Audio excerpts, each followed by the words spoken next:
Tired of messy spreadsheets and inconsistent data entry? Let's transform this chaos into a streamlined, professional Google Sheet using drop-down lists in just a few simple steps. First, select the cell or range of cells where you want your drop-down list to appear. This is where users will choose from the options we create.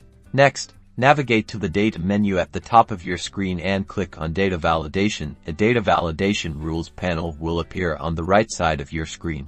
Now, in the Criteria section, click on the drop-down menu. You'll see a few options, but we're going to choose List of Items. This lets you manually type in the options for your drop-down. In the provided field, enter the items you want to appear in your drop-down list, separating each item with a comma. For example, you could type yes, no, maybe. In Advanced Options section, make sure the Show drop-down list in cell checkbox is selected. Also, it's useful to keep the Show Validation Help text option checked too. It ensures users know what the cell is for. You can also customize what happens if someone tries to enter data that's not on your list. If the data is invalid, you can choose Reject Input to prevent invalid entries, or show a warning to flag the incorrect data.